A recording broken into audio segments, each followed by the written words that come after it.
it's got nothing to do with your ability to work. I'd love to be at my work. I loved my job. You should have said that in the megaphone. Yeah. The men in suits decided that I wasn't fit and they paid me off. And I went home and I stayed in for years. And I didn't want to be part of society anymore. And I went for that assessment. And I swear to God, at that time I think I'd been about 5 years off alcohol. And I came out of there and I said, I'm just going to go and buy a big bottle of vodka and a big bottle of paracetamol. And along with all the tramadol that's in the cupboard, I imagine it'll be a good turn because my society just deems me as a scrounger and a skyper. See when I came out, that man there, Frank was there, I think David was there, John Cooper, yourselves, a couple of young team for FRFI, Jan, Linda came up and spoke to me because Linda could see Linda could see that I was yet again another wee working class woman that had just had enough. And I was standing there with tears in my eyes and I was shaking. But see, because there was folk here that day, it gave me hope.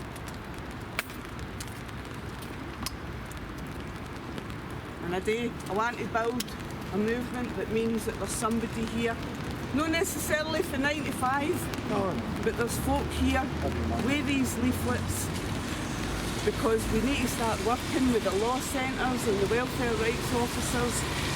I'm working with a lassie, the new up at Strathclyde Uni Law Centre, and they're talking about putting people into food bags with welfare rights experience to help folk.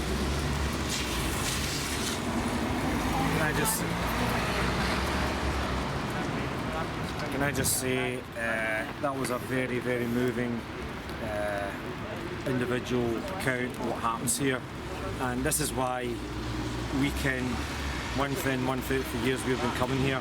We got rid of Atos, now we want to get rid of Maximus. Maximus made a $4 million loss on the work capability assessment. The fact is doctors, nurses, occupational therapists and physiotherapists do not want to work for them. They do not want to work for blood money. They do not want to financially rape the poor. They do not want to work for contract killers. That's what Maximus are, contract killers, out to decimate and to decimate the poor because they will commit suicide. The terminally ill people will die. That's what will happen unless this work capability assessment is got rid of. It's got to be got rid of now. And you know what should replace it? Nothing. What should happen is that the patients' own doctors, patients' own GPs, own consultants should deem when people are ready to go back to work. Not a government system that forces people back to work, but a system which basically works on a voluntary principle. When people want to work, they can work. And that's what should happen, not people being forced back to work. We should be living in a civilised society in the 21st century. Just you remember this. Eleanor Tatton, Philip Malloy, Mark Woods and many, many others committed suicide because of the work capability assessment. Stephen Carr, also Michael O'Sullivan. These are all tragic people who should still be living, enjoying lives with their families, whose lives were cut short by the work capability assessment. And what caused it? The evil that the Tories pervade. They just want to destroy the welfare state. They just want to destroy civilised society so they can have the free market, and where the rich can get richer and the poor can get driven further and further into the gutter of poverty. Well, we're not going to stand for it. We're here to fight back, and I encourage all of you out there who are not here today but looking at this film, a very important film, which will be entitled basically Eliminate Maximus, Eliminate Work Capability Assessment, and yes to a decent, civilised welfare state. Thank you. Thank you. Just to make it clear, Disabled People Against Cuts Glasgow has a zero tolerance policy to scapegoating of any vulnerable group. That means disabled people, addicts, people with mental health problems, refugees, asylum seekers. Ask yourself, how come Cameron has managed to miraculously find millions of pounds to go and bomb innocent people in other parts of the world?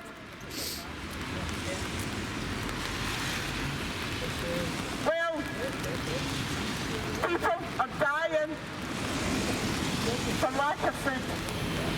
Ask yourself, what is happening to our society? Well, I have a Glasgow Care Crisis, which is a group of people basically whose services have been cut completely. They closed the Charlie Reid Centre, and I was about,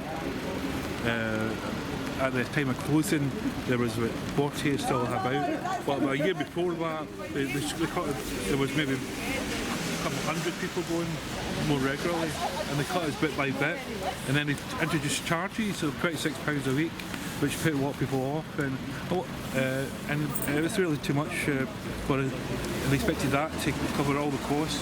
They expected the hundreds of people that were going along to cut. So was that £26 a week for each person who was going to be attending? Yes, yeah. And I was a prohibitive cost. I'm doing that all over the city with pensioners as well.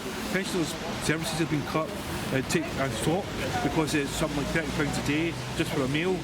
And that's up Mary Hill, they closed down. The Mary Hill pensioners group up there, they were providing the meals. They've closed down seven centres for learning disabilities for children, and they've closed services for GAMH, which is the Glasgow Association for Mental Health, and we're expecting £109 million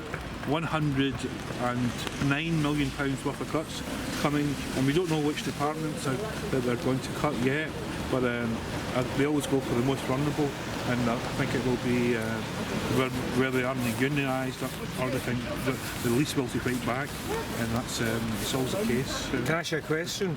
Yeah. With regards to people with mental health problems that get into the work capability assessment, are they being discriminated against in there? People with mental health problems that get into the work capability assessments? Well, all I've heard is bad news about that people are feeling the stress and strain of it all, and a bit confused by it all. And it's real. What it is consistent harassment and abuse. And I think there's a human rights organisation sent from the UN to try and stop this, but we don't see any results yet. Well, that's the UN rapporteur for the disabled, and they are in the country. They are compiling evidence, and I think that we're seeing the last days of the work capability assessment. And I think it's all downhill for the work capability assessment now. But we need to get people out onto the streets. We need to get people to go out and demonstrate like today, which is a good turnout given the terrible weather. But I think people have turned out, and that's good. And do you think there's a connection between cutting the services of support and the situation that's going on in here with Maximus? If you think about it, if people are being made to feel vulnerable by cuts in their income, then surely they would want to go somewhere to have support. And if those services are being cut as well, it's a double whammy then, isn't it? This is it, because the Charlie Reid Centre did some welfare rights work, and now they don't have that. And we find that we only have our own organisation to go to, like DPAC, to get help, and that's us who are not really that well ourselves, representing each other. That's unfair. Yeah. Okay, thanks very much for your contribution. 11 years ago, 11 years ago, I woke up in the Victoria Hospital with my spine broken 2 places, multiple fractures in my heel, and a broken mind, and a realisation that I had an issue with alcohol. I was told that I would never walk again. I was paralysed from the waist down. And I prayed to God, or I don't actually even know who I prayed to, but I prayed to somebody. And a lot of my pals laugh at this because I prayed and says, God, see if you give me my legs back. I promise I'll be a good socialist and I'll try not to drink anymore. That is honestly what I said that night. And the next day my wee toe started moving. Really? That's bad. Intense physio. In 6 months, 4 months of injections and pain and physio and tablets. And 4 months later I got out of the hospital and I was getting home help because I was so disabled, and I was getting home help every day right up to the day before I went back to work for the Glasgow City Council, and a body brace and 2 sticks because I loved my job and I'd worked bloody hard to get it. And I was working as a social work assistant in Castlemilk for older people and people with physical disabilities. And there I was, storing around Castlemilk with my body brace and my 2 sticks. Anyway, I eventually got a promotion and I became an addiction manager in Drumchapel. And I loved my job and I was really proud of my job. And I was really proud of what we did because we went out and we helped people get better every day. That's good. But eventually, as you can imagine, with a spinal injury, I had loads of complications and I'm too much of a lady to go into what all the complications were. But I had loads of complications and I was having a lot of sick time off. And eventually Glasgow City Council said sorry. And they did actually say this in the meeting. There's nobody in this room denying you've had a hard time, Marion, but unfortunately we need to let you go. And it utterly broke my heart. And all I want to do is work. All I want to do is hold my feet up in my community and say I'm a positive person, I'm a good person. I've had issues in the past, but I've tried my best to overcome them. But I'm sick to death of being labelled a scrounger and a skiver in my community. And we need to put all our political differences aside. There's folk here today, Labour Party, SNP, I know, anarchists, you know, you name it. It's like we don't all have to agree on everything. But we need to agree on one thing, and that is that we need a coordinated fight back. So we're here at the moment, the last Friday of the month, but I'll keep folk updated because I'm hoping to be here a lot more often. Thanks for listening. Feel free to edit that because I haven't shut up. Thank you very much, that was excellent.